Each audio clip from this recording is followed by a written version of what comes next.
Ada beberapa teknik dalam memodifikasi karya seni rupa dua dimensi. Yang pertama, stilisasi, B. distorsi, dan C. deformasi. Dari ketiga teknik tersebut, yang akan kita pelajari yaitu stilisasi atau biasa disebut stilasi. Stilasi merupakan penggayaan objek atau mengadakan perubahan bentuk lebih bergaya dengan tidak meninggalkan ciri-ciri aslinya. Stilisasi juga merupakan cara penggambaran untuk mencapai bentuk keindahan dengan cara menggayakan objek dan atau benda yang digambar.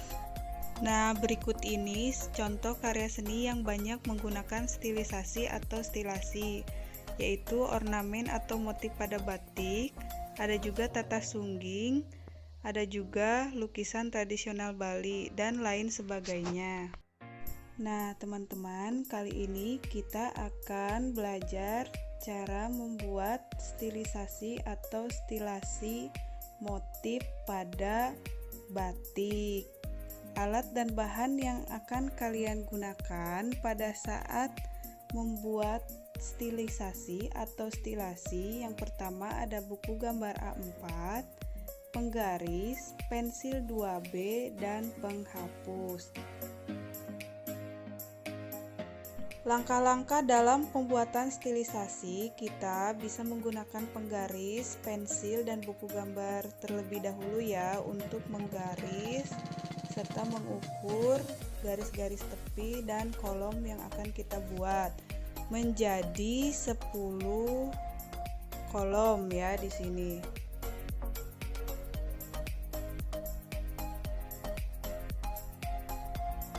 Nah, kemudian siapkan objek untuk distilisasi atau stilasi. Ibu di sini menggunakan daun tomat dan daun jeruk untuk distilisasi. Kalau kalian bisa menggunakan daun asli atau model flora atau tumbuhan lainnya, atau juga boleh foto fauna ya, dari foto fauna. Tidak harus sama seperti objek yang ibu buat.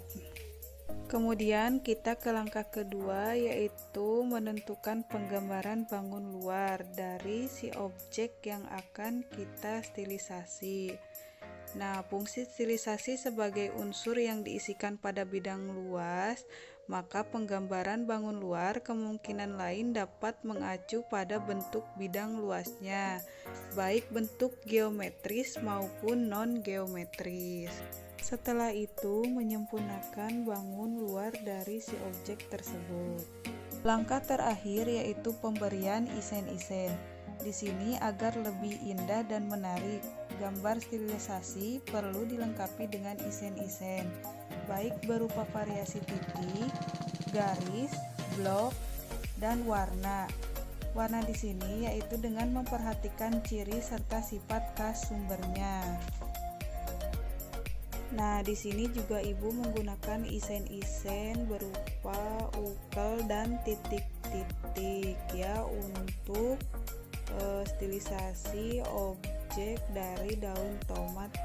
Untuk isen-isennya kalian bisa menggunakan cecek, sawut ya, dan banyak macam lainnya. Nanti di belakang di akhir akan ibu tampilkan beberapa contoh isen-isen yang biasa digunakan dalam pembuatan stilisasi atau stilasi dari motif batik. Sebenarnya untuk isian atau isen-isen ini kalian bisa bebas ya menggunakan yang mana saja. Intinya di sini stilisasi atau stilasi ini tuh untuk memperindah dari bentuk atau objek yang distilasi. Nah, yang objek daun jeruk juga sama ya, prosesnya seperti objek pada daun tomat, yaitu pertama-tama membuat bangun luar terlebih dahulu, kemudian memperindah bentuk bangun luar, dan baru dikasih isen-isen ya untuk terakhirnya supaya lebih menarik dan indah. Sebenarnya bangun luar juga tidak harus garis lengkung saja, tapi bisa menggunakan seperti yang ibu gambar ini, yaitu bergerigi ya untuk motif bangun luarnya.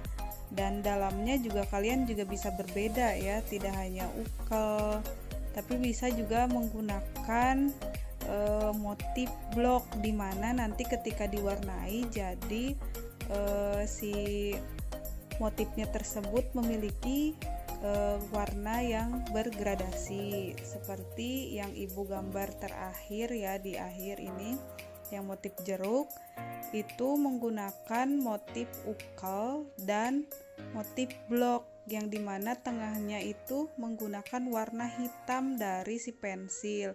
Kalian bisa menggunakan warna lain ya selain dari warna hitam, menggunakan pensil warna jika kalian mau, tapi kalau tidak mau juga tidak apa-apa, menggunakan pensil saja.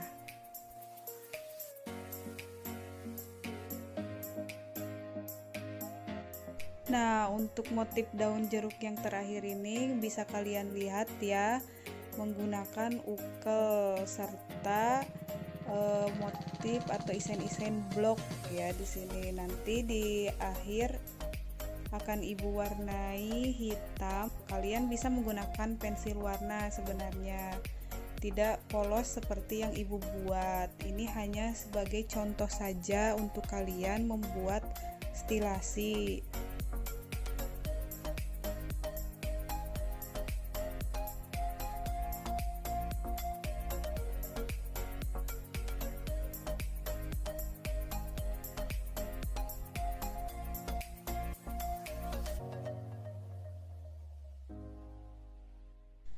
Nah, ini sudah selesai ya teman-teman menggunakan pensil. Nah, ini contoh isen-isen yang kalian bisa gunakan, kalian juga bisa kembangkan.